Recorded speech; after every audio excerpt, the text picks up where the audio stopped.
Hello everyone, this time is SPOTO's sharing class about Mpls, and Mpls is called multiple protocol label switching. It's very useful in our network. So for this class we are going to talk about the Mpls protocol, and for this class we divide it into three parts. The first one is why we need to use the Mpls, and the second one is the IP forwarding principle, and third one is the label forwarding principle. So the first we need to know why we need to use Mpls and the IP forwarding principle. So first, for the first page, we have a very simple topology here. We have one router is RTA here. This is RTA, and we have an internet here. The RTA is connected to the internet. Yes. And when the router receives an IP packet, what will it do? And we all know that for our network, we already use the IP to guide the packet to transmit through the internet. So in this situation, the router receives an IP packet with the destination address is 2.2.2.2. It means that it's the destination. So the router will check its own routing table. Yes, we all know that if the router wants to guide the packet to transmit through the network, the router needs to run the different routing protocols to exchange the routing information, and then the router will establish the routing table. And the routing table is used to guide the packet to be transmitted through the internet. Okay, so in this situation, we'll find here that the router A receives an IP packet, and the destination is this one. So the router will look up its own routing table from top to bottom to find entries that can match. It means the router will use the destination IP address with its own routing table to do the logic algorithm and to find which one can be matched. Okay, so we do it together from top to bottom. The first one is 0, 0, 0. Actually, it's no. Yeah. It's third one, no, no, no. And for this one, we can see here. For this entry, the destination IP address is 2.2.2.0 with the mask length is 24 here. So we will find here when we try to do the logic algorithm, and we will find this one can be matched. Yes. This one can be matched. And in this situation, we need to know that the router can't just forward the packet according to this entry directly. It needs to search all of this routing table. So it means we need to continue. Okay? So this one we'll find here the destination is 2.2.2.2, but the mask length is different. Yes, this one is 32 here. And we'll find this entry can be also matched here. Okay, so next we need to do the search again. So from top to bottom, next one, no, no, no, no. Yeah, no, no, no, no, no. So we will find after we searched all of our routing table, we will find only this two entry can be matched. Yes, we will find the first one is 2.2.0, but with the mask length is 24, and the third one is 2.2.2.2 with the mask length is 32. Yes, from this one they have the same destination IP address, but the length is different. We'll find here the length is different. So when the router tries to forward the packet according to the routing table, we have one principle. It's very important here. It's called the longest marching principle. Okay, it means if the routing address has the longer mask length, it will be used to forward the packet. Okay, so we will find here of all the routing table, we have two entries can be matched. This two one.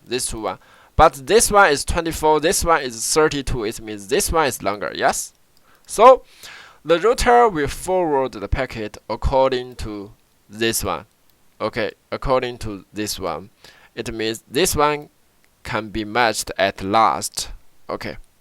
And we'll find for this situation is when the router receives the IP packet, this one is IP packet. First, the router will check the destination IP address of the IP packet, and then the router will search its own routing table to match the destination IP address. So at last, the router finds this one can be matched, and then the router will forward the IP packet according to this one, and we will find the next hop is 10.1.12.2. Yes, and the out interface is this one, is E0/0. Yes. Okay, so next we see the whole topology just like this one. We'll find here, and we have 4 different routers here, and for these 4 different routers, maybe the RTA has the network 1, it's called 1.1.1.1, and the RTD has the network 2, and the IP address is 4.4.4.4. And if RTA wants to visit RTD's network 2, it means RTA need to send the packet according to the network to the across the network to the RTD. Yes. Okay. So first, RTA will send the IP packet just like this one. Okay, you will find here this is the IP packet. We will find this is the source IP address and this is the destination IP address. So the RTA will check its own routing table, and the RTA will find if I want to go to RTD, I need to send the packet to RTB. Yes. So the next hop is this one, and the outgoing interface is this one. Okay, just like the routing tables, next hop and the interface. So the RTA will forward the packet to RTB, and also RTB receive the packet. First, check the destination IP address, and then search the routing table, and then forward the packet through the outgoing interface to the next hop. So for the next step, the RTB will forward the packet to RTC. Yes. So RTC receives a packet. It will do the same with RTB. Yes. So RTC will forward the packet according to its own routing table to RTD. So actually, RTD receives the packet. It will find you want to visit my network 2.4.4.4, so the RTD will receive this IP packet. Okay, you know this process, and we will find the router will forward the IP packet hop by hop, and the key point is the router need to search all of this routing table and then find all the routing entries can be matched. Then select the one with the longest mask length. Yes, so this is the forwarding principle of the IP packet. You know this? Okay. So in the early 1990s, internet traffic grew very fast. Due to the limitation of the hardware technical, at the time, routers used the longest matching principle to forward the packet hop by hop, and for this principle has become the limitation of the network data forwarding. So we can use the Mpls protocol to forward the packet to break the limitation. Okay, so this is the Mpls. In the IP packet, we will use the IP address to guide the packet. Yes, just like this. This is the IP packet. But when we try to use the Mpls, we will use the Lable to guide the packet to be transmitted through the internet. So we see the next page for this one, and we will find here the topology actually is the same, but the difference is for this one we will use the Mpls. It means we will use the Lable to guide the packet. Okay, so we'll find here RTA has the network 1.1.1.1, and RTD has the network 2 is 4.4.4.4. And for this situation, RTA wants to visit RTD's network 2. Yes, so first RTA will send a packet. Okay, send a packet. But the packet is different. We will find here is different from this one. Okay, we will find here between the layer 2, that link layer, and the network layer, we add a new header. is the Mpls header. We need to know here. It's called Mpls header, and we will find here the important information of this header is this one. It's called label. Okay, this one is important because in Mpls we will use this field to guide us forward the packet. Okay, so this one is important. We will find this one is 1026. Okay, so it means when RTA try to send the packet, it will have a label. So the label is this one. So it means for the packet between RTA and RTB, the packet will add the label with this one. Okay, just like this. Okay, and when RTB receives this packet, it will check the label first. Okay, it will check the label.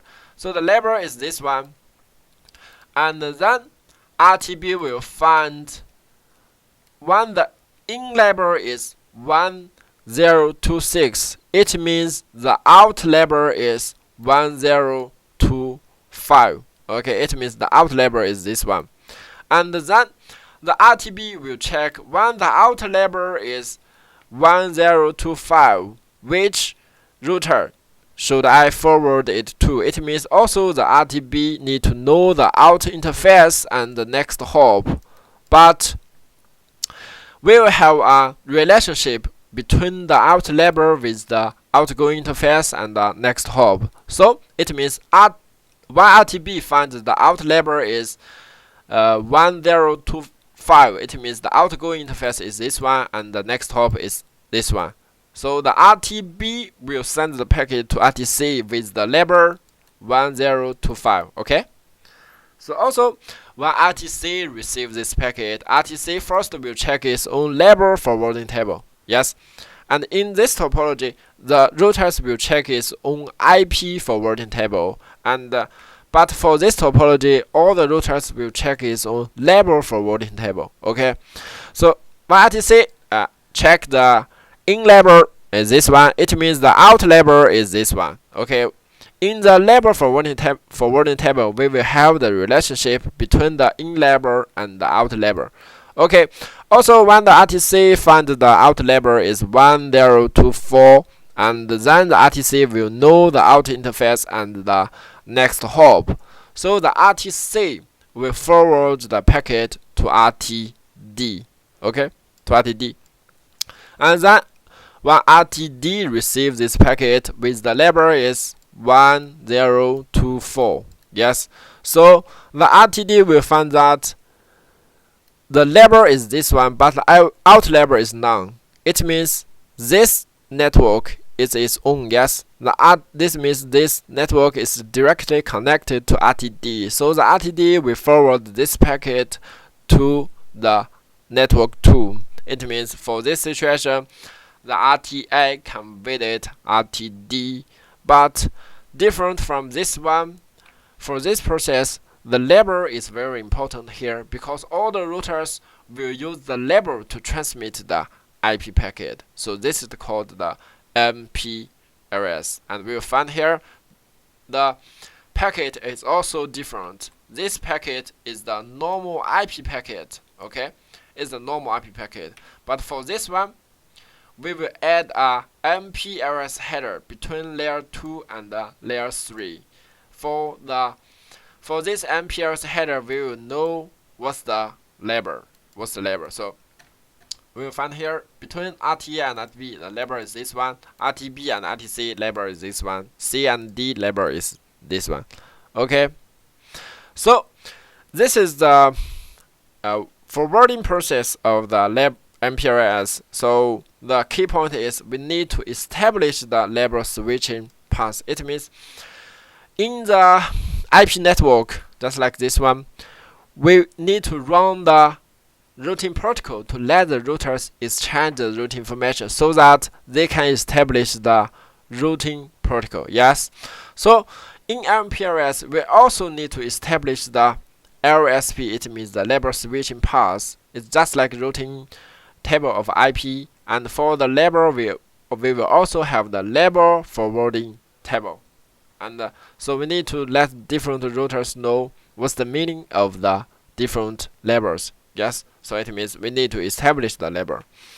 And for this one, we have two different ways to create a label forwarding path, just like the routing protocol. The first type is static label, and the second one is dynamic label. Okay, for the static label, just like the static routing table, is very easy to understand, just like this. And you just, it means you just tell RTA, you just tell it, if you want to visit this one, the out label is this one, and the outgoing interface is this one, and the next hop is this one. Okay, you just tell him. It means you need to configure this information manually to this router. Okay, just like you just tell RTA how to go to the 4.4.4.4 and what's your label. Okay, for RTB it's the same. You need to tell RTB if you receive a packet with the label is 1026. It means the destination address is 4.4.4.4 and the out label is 1025, and you need to remove the in label and add the out label, and then forward this packet through your out interface, this interface, to the next hop RTC. Okay, so you just configure all the information I just said to this router. Also for RTC is the same, for RTD is the same, and it means the static RSP. The user need to configure all the information manually. It means the user establish a forwarding path by manually assigning labels to each routers. So, and for this way, it's easy to understand and easy to configuration, but it's very hard working. Yes, a large number of the work you need to do. So we usually don't use this way because it's very difficult. Yes, it's very hard. And for the next one is the dynamic RSP. It's just like the dynamic routing table, dynamic routing protocol. Sorry. And for this one, we will run an Mpls protocol called LDP. It means the label distribution protocol. And just like this, between these four different routers, we configure the LDP protocol. We configure LDP, and all the routers will run the LDP protocol. It called the label distribution protocol, and this protocol is used to let the routers can generate the label by itself. It means when we finish configure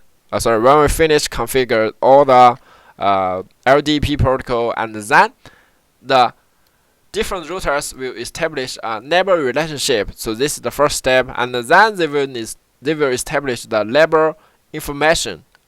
Okay, so it means RTD will send the information of this network to RTA. So we use next topology to see here, and we'll find here.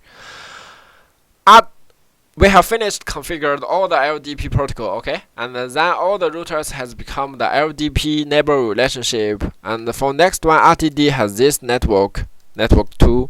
So when RTA wants to visit this network, it needs to use the label, yes. So RTD needs to tell RTC, RTB, and RTA what's your label. Okay, so we'll see here. First step, RTD will generate the in label is 1024 to RTC. It's just like RTD will tell RTC the out label of you is 1024.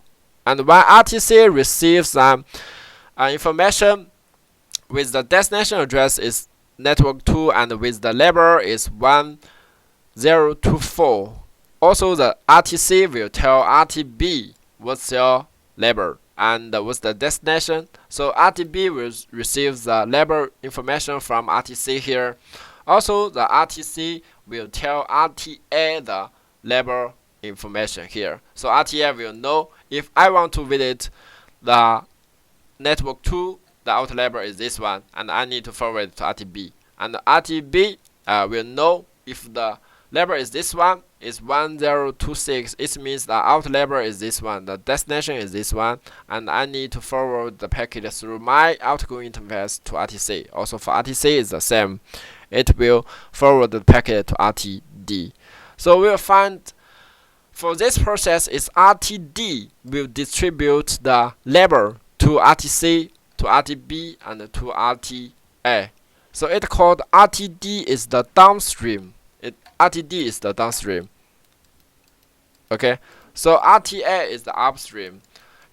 And for the RTD, the downstream will distribute the label to the upstream. And we will find here, one principle is very important here. We need to notice the downstream inbound label is equal to the upstream outgoing label. Okay, it means the in label from the downstream is equal to the upstream outgoing label, because the outgoing label of the upstream is the same with the in label. It's just like the RTD tell RTA what's your out label. So these two must be the same. Okay, so these two must be the same. So this is the principles we need to know here. And for also these principles is also used in the static LSP. Yes, when you try to configure the LSP manually, we must know this principle. Okay, so this is about the two ways we can generate the label switching path. Okay, so next I can show you how to configure the Mpls here. Okay, I will do a lab for you. So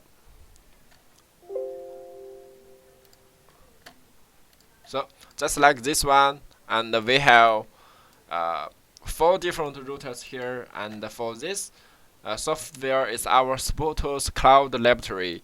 And if you sign up for our serial class, and we will offer you these servers as well. So it's for this laboratory, it's also very convenient for you to do your own lab. Okay, so I just show you how to configure it for the R1.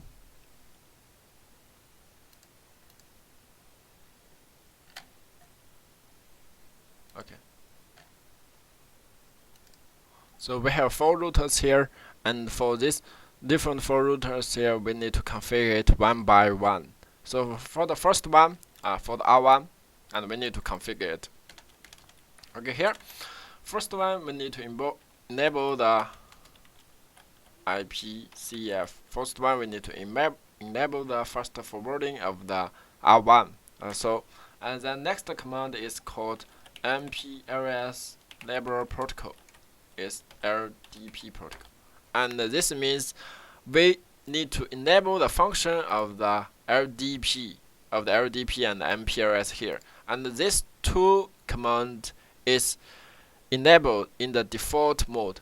It means the router has enabled all these 2 functions. Okay, and then next we need to configure the Mpls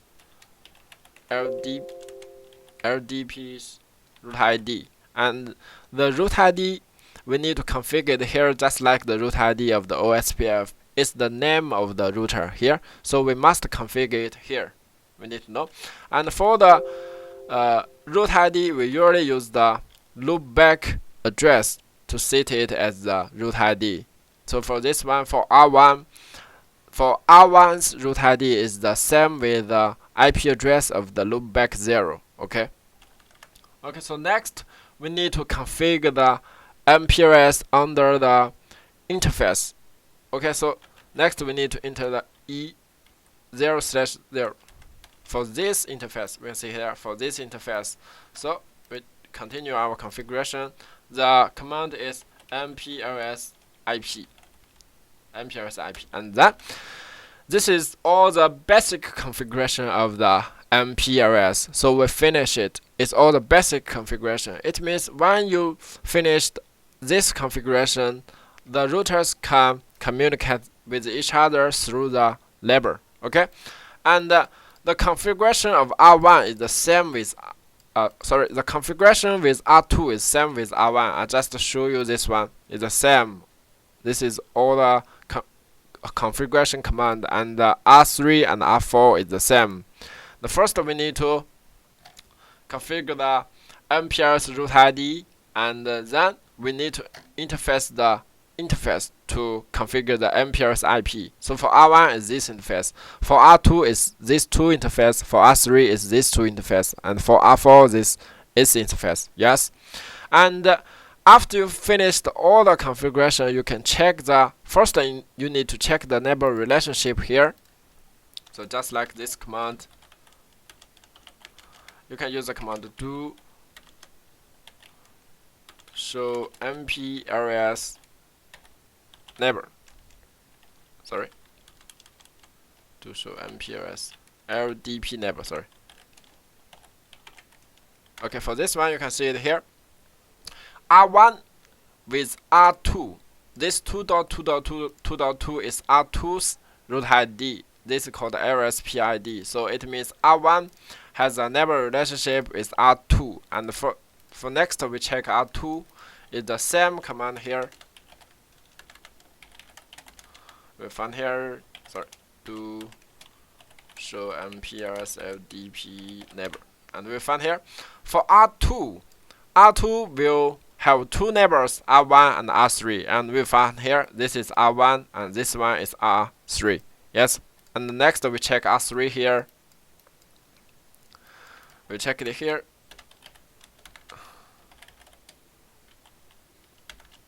Sorry, to show Mpls and the LDP neighbor. Okay, so for R3 we find R4 and R2 is R3's neighbor. Okay, so last one is R4 here, and we can check it here.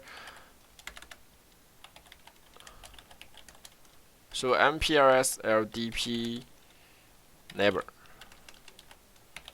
Okay, we find here R3 is R4's neighbor, and for this step we need to confirm all the relationship has been established. So next one we can check the forwarding table of the Lable. Okay, this is the forwarding table, and then the command is do show Mpls LDP forwarding table. Sorry, check it. So Mpls forwarding table, just like this. Okay, we can see here this is the forwarding table of the R1. It means if the R1 wants to visit R4's this IP address is 4.4.4.4, and we'll find here the outgoing label is 18. Yes, outgoing label is 18. So next one is R2. We can check it here. Sorry. So we need to use the command. Sorry, show Mpls forwarding table. We'll find for R2 to visit this one, the outgoing label is also 18. Yes, outgoing label is also 18. And so we will find from each router will have its own label forwarding table, and then the router will forward the packet according to the label. Okay, so this is today's class about the Mpls, and we can go back to this. Okay, so we will find here when we try to use the label to guide the router forward the packet, it's just like this one.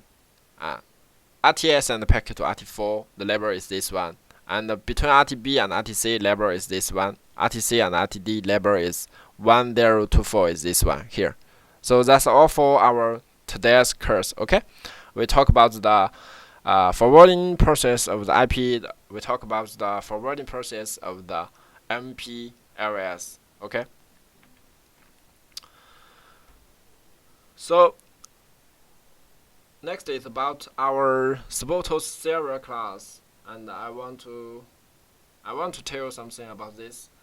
So if you want to know more about the Mpls, if you want to know more details and such as how LDP works, and we know we will use the LDP to let the routers to distribute the labels, but we don't know how does the LDP works here. Yes, and if you want to know how labels are distributed, allocated, and maintained, and also for the Mpls, we also have a very important features called PHP. It's also very important. So if you want to know these details, you can sign up to our serial class. So our SPOTO will have a CCIE serial class on June 17th. Okay, I just write it here.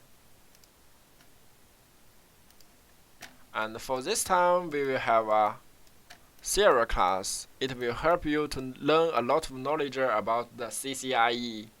So if you are interested in it, you can scan this QR code for this code to join us CCIE study group.